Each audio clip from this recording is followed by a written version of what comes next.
Gérer un salarié en France, de son premier à son dernier jour, ça peut parfois sembler être un vrai casse-tête. Aujourd'hui, on va décortiquer tout ça ensemble pour avoir une feuille de route claire et maîtriser chaque étape administrative, de l'embauche jusqu'au départ. Alors, l'idée d'embaucher donne l'impression d'entrer dans un labyrinthe de formalités. Surtout, pas de panique, on va justement transformer ce processus en un parcours bien structuré et finalement assez simple à gérer. Allez, on commence par les fondations. Avant même de penser à recruter qui que ce soit, il faut d'abord comprendre le terrain de jeu.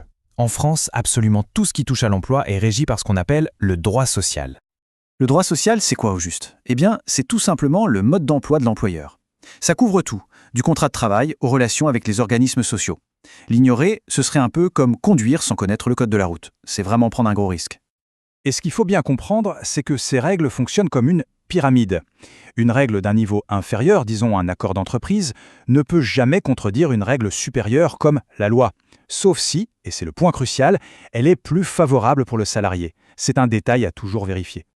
Bon, maintenant qu'on a posé les bases, passons aux choses sérieuses.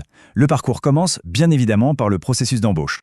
Attention, voici une petite subtilité de vocabulaire qui peut coûter très très cher. Une simple offre de contrat peut être retirée. Par contre, une promesse unilatérale, là, c'est un engagement ferme qui vaut déjà contrat de travail. Si l'entreprise se rétracte après une telle promesse, ça peut être vu comme un licenciement sans cause réelle. La précision des mots est donc absolument primordiale. Voilà les 3 piliers administratifs de n'importe quelle embauche. Ce sont des fondations qu'il ne faut jamais négliger. La DPAE, c'est la déclaration préalable à l'embauche. C'est la toute première et la plus urgente, car c'est elle qui va déclencher l'ensemble des protections sociales pour le salarié. Et le timing, il est ultra strict. La DPAE doit être faite au plus tôt 8 jours avant l'embauche, mais surtout, elle doit impérativement être faite avant que le salarié ne commence à travailler. Même 1 heure avant, c'est bon, mais pas après. C'est un délai à graver dans le marbre. Parce que, attention, ne pas faire cette déclaration à temps, ce n'est pas une simple erreur administrative. Non, c'est considéré comme du travail dissimulé. Et les conséquences sont lourdes. L'amende est salée et ça peut entraîner bien d'autres complications juridiques. La troisième formalité, c'est la visite médicale, la fameuse VIP ou visite d'information et de prévention. Celle-ci doit être organisée dans un délai maximum de 3 mois après la prise de poste du salarié. Ok, le salarié est bien intégré, super. Mais la gestion administrative, elle, continue au quotidien. Voyons un peu les obligations courantes. En France, la durée légale du travail, la référence, c'est 35 heures par semaine. Ça ne veut pas dire que tout le monde travaille 35 heures, loin de là, mais c'est le seuil de base. C'est à partir de ce chiffre qu'on commence à calculer les heures supplémentaires. Et justement, comment sont payées ces heures sup? Sauf si un accord collectif est plus généreux, la règle est simple. Les 8 premières heures, c'est-à-dire de la 36e à la 43e, sont majorées de 25%. Toutes les heures suivantes sont majorées de 50%. C'est un calcul à maîtriser pour chaque fiche de paie. Autre point du quotidien, la protection des données, le fameux RGPD. En résumé, on ne collecte que le strict nécessaire pour gérer le contrat, on stocke ces informations de manière ultra sécurisée, et bien sûr, on ne les garde pas plus longtemps que la loi ne l'exige. La transparence avec le salarié est vraiment la règle d'or.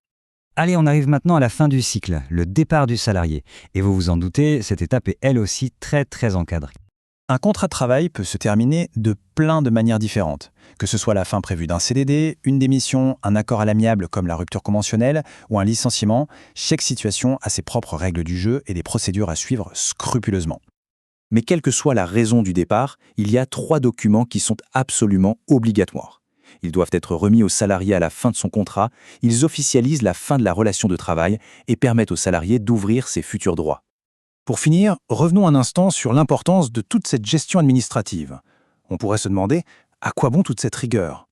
En réalité, il faut voir cette rigueur administrative comme une double protection. D'un côté, elle protège l'entreprise contre des litiges qui peuvent coûter une fortune. Et de l'autre, elle assure que chaque personne de l'équipe est traitée de manière juste et conforme à la loi. C'est tout simplement le socle d'une entreprise saine.